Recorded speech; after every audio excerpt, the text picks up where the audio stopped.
Stock update में आपका स्वागत है। आज हम बात करने वाले हैं एनएचपीसी लिमिटेड की, जिसका करंट प्राइस है 26 रुपये 85 पैसे। लगभग 20 पैसे की गिरावट है इसके अंदर। और परसेंटेज की मैं बात करूं तो 0.74% की गिरावट है। बात करते हैं इसके Q4 रिजल्ट की। उससे पहले दोस्तों, अगर आप चैनल पर पहली बार नए आए हैं तो प्लीज़ चैनल को सब्सक्राइब कीजिएगा और बेल नोटिफिकेशन को ऑन कीजिएगा। दूसरी बात दोस्तों, अगर आपको इस शेयर से रिलेटेड कोई भी इंक्वायरी है तो प्लीज़ आप कमेंट कीजिएगा, हम आपको उसका रिप्लाई ज़रूर देंगे। ठीक है दोस्तों, तो चलिए स्टार्ट करते हैं। तो दोस्तों, कंपनी की Q4 के नतीजे आपके सामने हैं। कंपनी को 428 करोड़ का प्रॉफिट आफ्टर टैक्स हुआ है मार्च 2021 के अंदर। कंपेयर करते हैं मार्च 2020 से, तो उस टाइम कंपनी को 158 करोड़ का प्रॉफिट आफ्टर टैक्स हुआ था। ठीक है दोस्तों, इनकम की अगर मैं बात करूं तो 1609 करोड़ की इनकम हुई है कंपनी को मार्च 2021 के अंदर। कंपेयर करते हैं मार्च 2020 से, तो उस टाइम कंपनी को 2170 करोड़ की इनकम हुई थी दोस्तों। तो देखा जाए तो हमें जो इस क्वार्टर में बहुत ज़्यादा जंप देखने को मिलती है। 428 करोड़ का कंपनी का प्रॉफिट आफ्टर टैक्स हुआ है मार्च 2021 के अंदर। अगर हम कंपेयर करें तो मार्च 2020 से उस टाइम 158 करोड़ का हुआ था। तो यानी लगभग हमें डबल से ज़्यादा ही प्रॉफिट देखने को मिलता है इस ईयर में। ठीक है दोस्तों, तो चलिए अब बात करते हैं डिविडेंड की।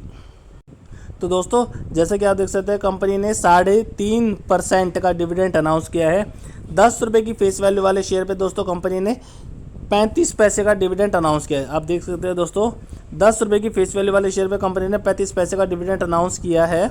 और ये 3.5% का दोस्तों कंपनी ने डिविडेंड दिया है। ठीक है दोस्तों, इसकी डेट अभी डिसाइड नहीं है, जैसे ही डिसाइड होगी आपको बता देंगे। ठीक है दोस्तों, तो चलिए अब बात करते हैं टारगेट की। तो दोस्तों, अब बात करते हैं दोस्तों टारगेट की।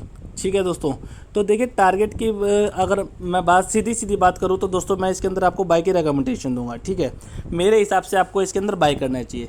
ये तो हो गई डायरेक्ट सीधी बात जो मैं आपको बताया था मेरी राय की और मेरे टारगेट्स की। ठीक है, लेकिन आज मैं इस वीडियो में आपको बताऊंगा, ठीक है, कि आपको इसके अंदर बाई क्यों करना चाहिए, ऐसे क्या पॉजिटिव पॉइंट है। तो देखिए दोस्तों, मैं हमेशा जब भी कोई लंबी वीडियो बनाता हूँ किसी शेयर पे पूरी डिटेल में, तो मैं उसकी जो चीज़ें वो 4 चीज़ों में डिवाइड कर देता हूँ। पहला उसका स्ट्रेंथ, ठीक है दोस्तों, उसकी स्ट्रेंथ के बारे में। दूसरा उसकी वीकनेस के बारे में दोस्तों। तीसरा अपॉर्चुनिटी और चौथा थ्रेट्स। ठीक है, स्ट्रेंथ, वीकनेस, अपॉर्चुनिटी और थ्रेट्स, ऐसे चारों में मैं डिवाइड कर देता हूँ। और इन चारों में के अंदर भी मैं पॉइंट्स में बातें करता हूँ। ठीक है, जिससे आपको समझने में भी आसानी हो और आपको डिसीजन लेने में भी आसानी हो। तो चलिए स्टार्ट करते हैं। पहला जो पॉइंट है वो है वीकनेस, स्ट्रेंथ। ठीक है दोस्तों, तो पहले बात करते हैं दोस्तों स्ट्रेंथ की। तो चलिए पहला पॉइंट जो है दोस्तों, इसका जो DVM है वो हाई है दोस्तों।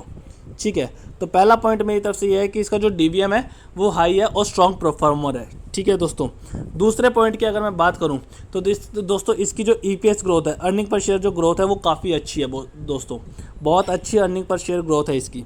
ठीक है, तो दूसरी तो ये हो गई। तीसरे पॉइंट की अगर मैं बात करूं दोस्तों, तो जो नेट प्रॉफिट है, ठीक है, और वो उसके अंदर दोस्तों हमें ग्रोथ देखने को मिलती है।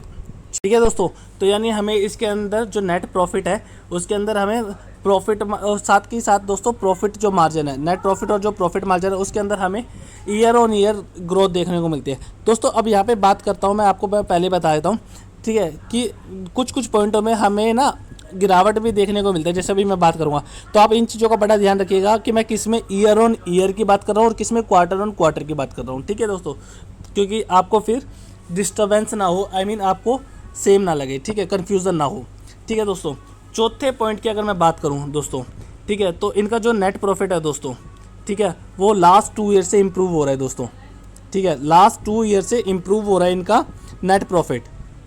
ठीक है, तो ये फोर्थ पॉइंट ये था मेरी तरफ से। पाँचवें पॉइंट की अगर मैं बात करूँ तो दोस्तों, कंपनी ने कोई भी शेयर गिरवी नहीं रखे हुए हैं।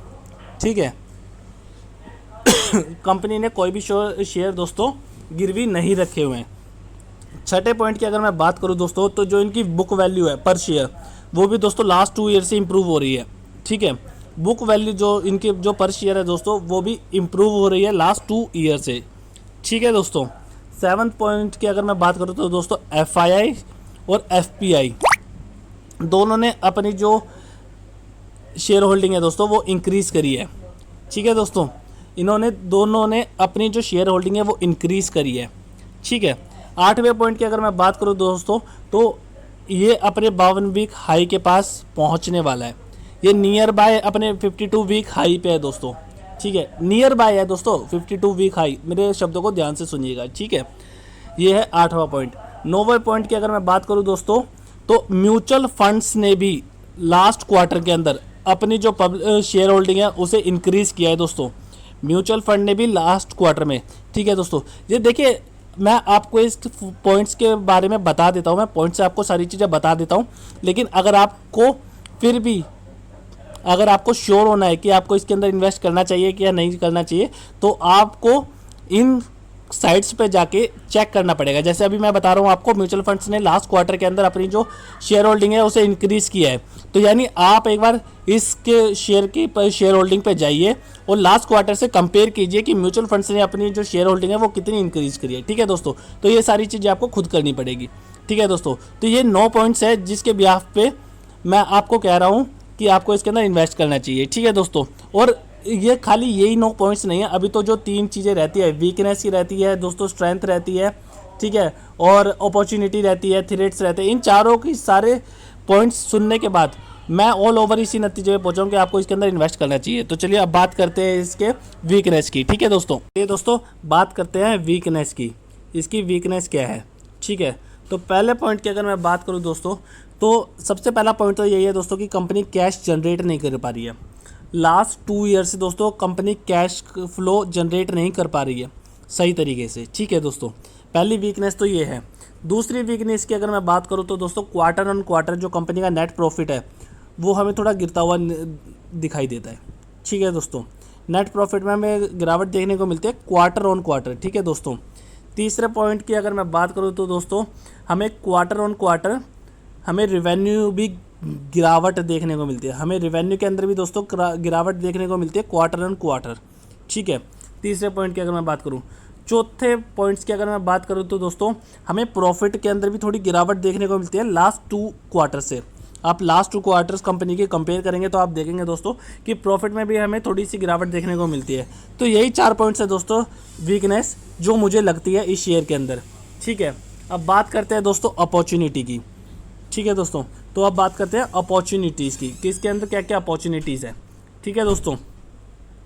तो चलिए स्टार्ट करते हैं, ठीक है दोस्तों पहले ही पॉइंट की अगर मैं बात करूं तो इसका जो पी है वो काफ़ी लो है, ठीक है। अगर इसे हम कंपेयर करते हैं इंडस्ट्रीज़ के पीई से, तो इसके अंदर इसका जो पी है वो इंडस्ट्रीज़ के पीई से लो है, यानी हमें इसके अंदर अभी काफ़ी पोटेंशियल दिखता है ऊपर जाने का, ठीक है दोस्तों। दूसरे पॉइंट्स की अगर मैं बात करूं दोस्तों, तो जो इसका RSI है वो मेरे को काफ़ी स्ट्रॉन्ग पोजीशन में दिखाई देता है, ठीक है। तो इसका RSI जो है दोस्तों वो बुलिश की तरफ है और काफ़ी स्ट्रॉन्ग दिखाई देता है मेरे को, ठीक है। तीसरे पॉइंट्स की अगर मैं बात करूँ दोस्तों, तो इसका जो वैल्यूएशन है वो काफ़ी परफेक्ट है, यानी एक्सपेंसिव भी नहीं है और लो भी नहीं है, ठीक है। एक तरीके से अगर मैं बात करूँ आपको तो यानी परफेक्ट मेरे को इसका वैल्यूएशन दिखाई देता है। और जो चौथे और लास्ट पॉइंट की अगर मैं बात करूँ तो दोस्तों इसका जो वॉल्यूम है वो काफ़ी हाई है, यानी अगर आप देखेंगे तो इसके वॉल्यूम को, तो जो प्रीवियस डे और जो प्रीवियस मंथ है, ठीक है, प्रीवियस डे और जो प्रीवियस मंथ है उसके हिसाब से अगर मैं बात करूँ दोस्तों, तो इसका जो वॉल्यूम है वो काफ़ी परफेक्ट है, ठीक है दोस्तों, और काफ़ी हाई है, कहने मतलब।